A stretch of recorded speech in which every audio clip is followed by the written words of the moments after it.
नेपाळमध्ये निसर्गाचा अक्षरशः कहर पाहायला मिळतोय। तिबेटच्या बाजूने अचानक आलेल्या पाण्याच्या लोंढ्याने उत्तर नेपाळमधील रसुआ जिल्ह्यात हाहाकार उडालाय। भोटेकोशी नदीला आलेल्या या महापुरानं गाव, रस्ते, पूल आणि सीमा परिसर अक्षरशः उद्ध्वस्त केला आहे।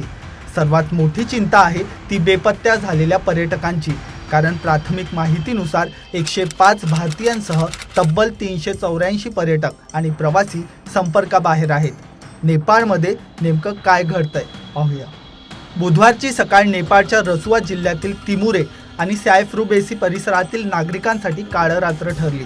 सकाळी 8:30 ते 9च्या सुमारास भोटेकोशी नदीला अचानक भीषण पूर आला आणि काही क्षणातच पाण्याचा रौद्रावतार पाहायला मिळाला। तिबेटच्या बाजूने आलेल्या पाण्याच्या प्रचंड लोंढ्याने नदीकाठच्या वस्त्यांमध्ये पाणी शिरलं। अनेक वाहनं, घरं आणि मालमत्ता वाहून गेली। नुकताच बांधण्यात आलेला पूलही या पुराच्या तडाख्यात वाहून गेला। रसुआगडी परिसरातील सीमाशुल्क संकुलाचंही मोठं नुकसान झालं असून तिथं उभी असलेली वाहनं आणि सामान पाण्यात वाहून गेलं।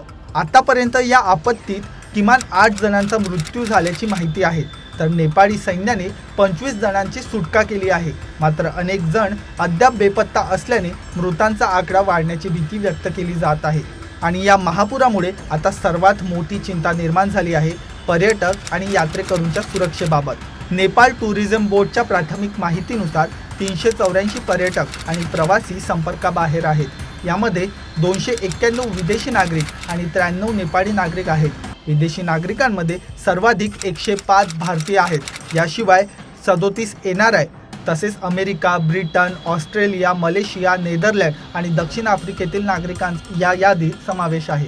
विशेष म्हणजे यातील अनेक जण कैलास मानसरोवर यात्रेसाठी तिबेटच्या दिशेने जाण्याच्या तयारीत होते। जवळपास 390 यात्रेकरूंचा एक गट बुधवारी सीमा ओलांडणार होता। दुपारपर्यंत त्यातील बहुतांश जणांशी संपर्क होऊ शकलेला नव्हता, अशी माहिती समोर आली आहे। म्हणजेच हा केवळ नेपाळमधील स्थानिक पूर नसून भारतीय यात्रेकरू आणि विदेशी पर्यटकांनाही मोठा धोका निर्माण झालाय। नेपाळी सैन्याने बचाव आणि शोध मोहिमेसाठी हेलिकॉप्टर तैनात केली आहेत। रस्ते आणि पूल वाहून गेल्यामुळे काही भागांचा संपर्क तुटला आहे, त्यामुळे हवाई मार्गाने बचाव कार्य करण्यावर भर दिला जातोय। पूर कसा आला?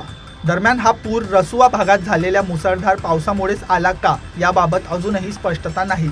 नेपाळच्या अधिकाऱ्यांकडून मिळालेल्या प्राथमिक माहितीनुसार तिबेटच्या बाजूला झालेल्या भूस्खलनामुळे किंवा नदीचा मार्ग अडवल्यानंतर अचानक पाण्याचा मोठा साठा खाली आल्याची शक्यता व्यक्त केली जाते। मात्र पुराचं नेमकं कारण अधिकृतपणे निश्चित झालेलं नाही। भोटेकोशीचं हे पाणी पुढे त्रिशुली नदीच्या प्रवाहात मिसळतं आणि त्याचा परिणाम नेपाळच्या आणखी खालच्या भागांवर होण्याची शक्यता आहे। त्यामुळे रसुआ, नुवाकोट, धानदिंग, चितवन आणि गोरखा या जिल्ह्यांमध्ये नदीकाठच्या नागरिकांना सतर्क राहण्याचा इशारा देण्यात आला आहे। एकीकडे पुराच्या पाण्याने नेपाळमध्ये हाहाकार माजवलाय, तर दुसरीकडे 105 भारतीयांसह शेकडो पर्यटक संपर्काबाहेर असल्याने चिंता वाढली आहे। बचाव पथकांकडून बेपत्ता नागरिकांचा शोध सुरू आहे, मात्र डोंगराळ भाग, तुटलेले रस्ते आणि पुराचा प्रचंड वेग यामुळे बचाव कार्याचं आव्हान मोठं आहे। नेपाळमधील या महापुरामुळे नेमकं किती नुकसान झालंय आणि संपर्काबाहेर असलेल्या भारतीयांसह विदेशी नागरिकांचं काय झालं, याकडे आता संपूर्ण देशाचं लक्ष लागलं आहे।